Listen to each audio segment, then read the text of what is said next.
Welcome to this new and special edition of the Queer God Squad. We are the coolest pastors you'll ever meet. Faith and religion can be complicated for the LGBTQ plus community. Surveys show that evangelical faith is a justification for the greatest attack on the LGBTQ plus community. So the Queer God Squad is going to explore our religious community, explore the big news of the day and what it means to you. And we're going to explore if we can find some places that will help heal the pain and hurt that religion can be responsible for. We know you are going to find some hope, peace, and fun in our conversation. It's 3 p.m. and the Queer God Squad is broadcasting daily. This is live, and then we are available on demand. We are available on all smart televisions, including Roku, Apple TV, Android TV, Amazon Fire TV, YouTube, and Facebook. In the entire world, nothing like this has ever existed for the LGBTQ plus community before. I am Reverend Dr. Darrell Watkins, the Senior Minister here at Sunshine Cathedral. And I am Reverend Dr. Robert Griffin, the Executive Minister here at the Sunshine Cathedral. And I am Reverend Dr. Ann Atwell, the Minister of Connections here at Sunshine Cathedral. I am the Reverend Kevin Tisdall, the Minister of Education here at Sunshine Cathedral. Radical GOP and evangelicals have launched a culture war on our LGBTQ plus community. They want to push you back into the closet. We're not going. At Sunshine Cathedral, we are here to tell you that you are God's miracle, not God's mistake. Our commitment in partnering with Happening Out Television Network and Queer News Tonight is to give the LGBTQ plus faith community this voice for change, for hope that you are not alone. Happening Out Television Network is a 501c3 nonprofit media platform in the television and radio model of PBS and NPR, but designed for our LGBTQ plus community. The Queer God Squad is part of the largest LGBTQ plus media companies in America, Hotspots Magazine and Happening Out Television Network. Our mission is to support the 10 pillars of the LGBTQ plus community, including the Black community, Latino, lesbian and queer women, trans, students and youth, seniors, HIV/AIDS healthcare, social justice, business, and our 10th pillar is faith. Help us support our LGBTQ plus community. This is the Sunshine Cathedral perspective. Is Reddit a new safe space for queer faith?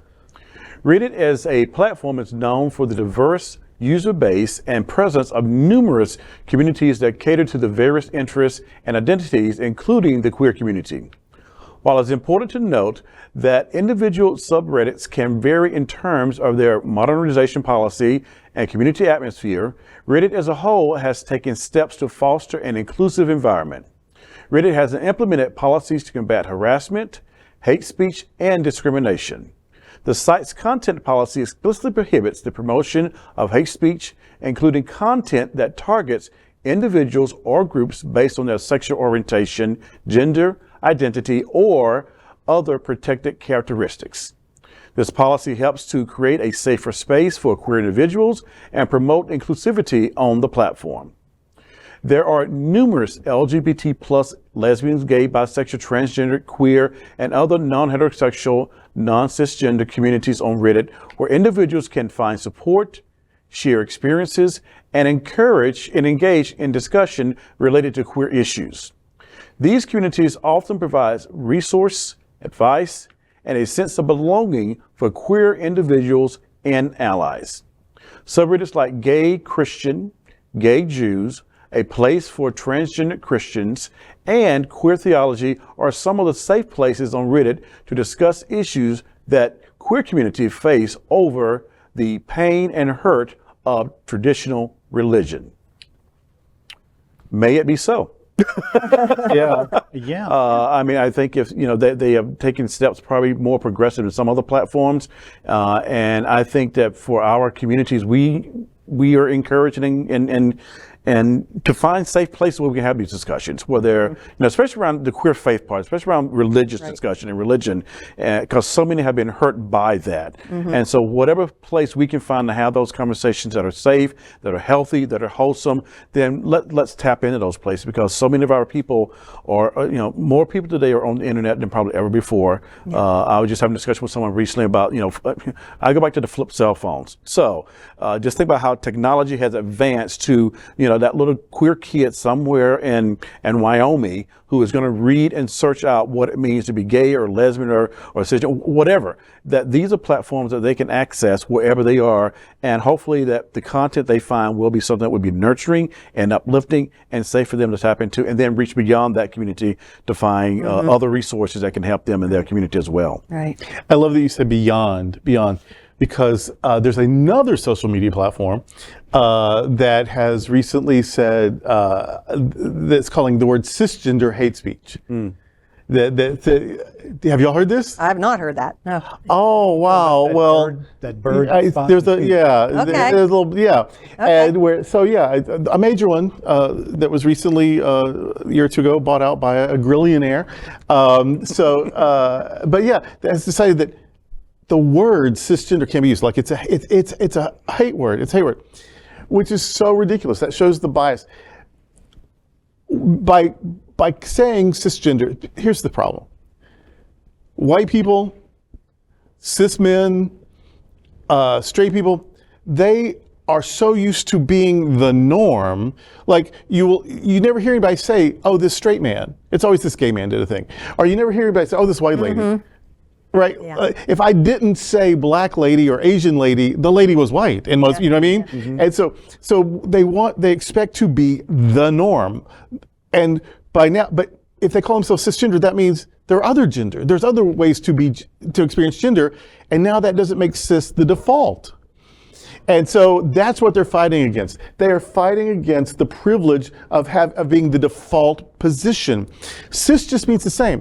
I am the same gender that I was assigned when I was birth. I'm cisgender. Transgender means that my gender experience, my gender reality is different than what the OBGYN said when I was born. That's all. Cis just means the same. Trans just means beyond, going beyond what they said when I was born.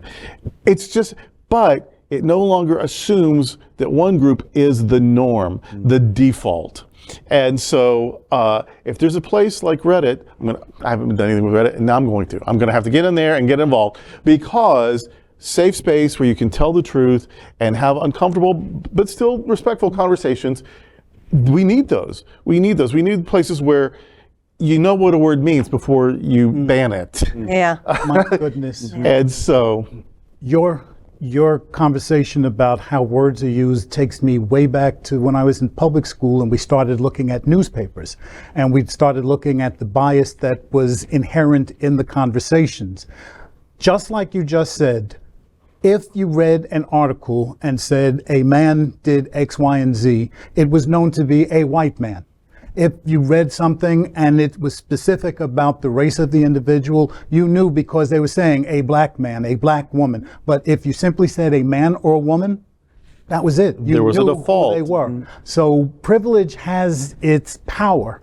And to challenge that power means that you're challenging a structure that has existed in this country anyway for a very long time. And I love that on Reddit you can do stuff that couldn't be done before. I remember dial-up, and there were little groups that would be formed in Chat rooms. Chat rooms, yeah. And in those chat rooms, people felt a little more comfortable about doing what they're doing. This sounds like chat rooms on steroids, and I encourage it. we're here for it. Exactly. Right. The only thing I have to say is I'm thrilled to find out about this.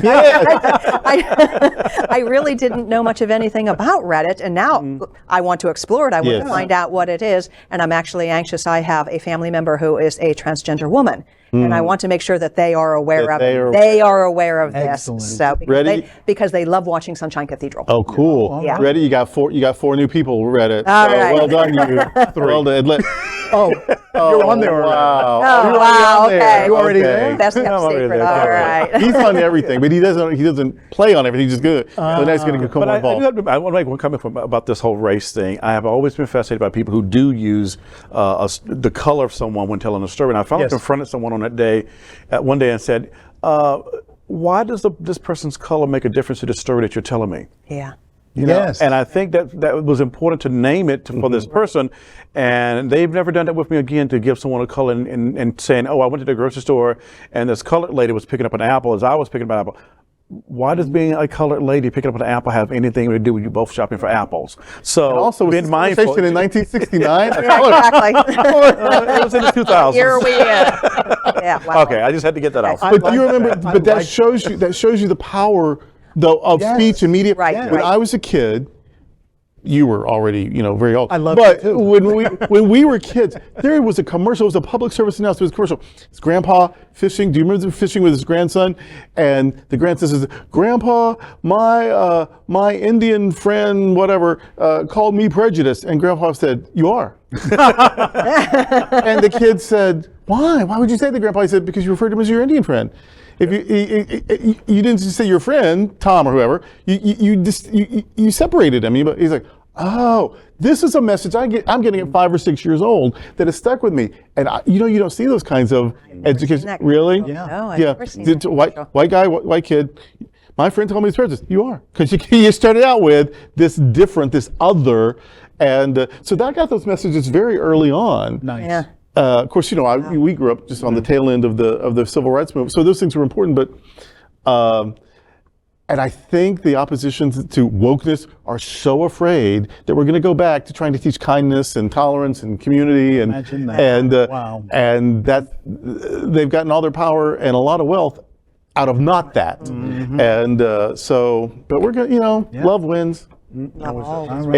It may win like a glacier wins. it may not be a speedy win, but love ultimately wins. Maybe faster, global warming is happening. Yeah, that's my true. goodness. That's true. And that's why we need more wokeness.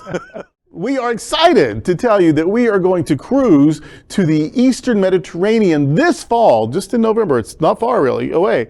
And that will include the world's major religious sites for Christians and Jews and Muslims as we visit Athens. I love Athens. And Egypt, that'll be my first time.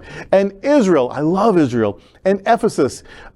These are 3 continents that we'll be visiting on one cruise. And you can find out more and reserve your space. You'll want to do this, I promise, at happeningout.travel/sunshine. Would you like to join the Queer God Squad on a special winter cruise in 2024? Well, now you can. You will visit Cozumel, Mexico, Grand Cayman, and Ocho Rio. And you can even add an open bar and Wi-Fi. Join us by going to happeningout.travel/sunshine. That's today with the Queer God Squad. We want to thank you for joining us. We're here daily at 3 p.m. to have some fun and to talk about what our LGBTQ plus community is talking about.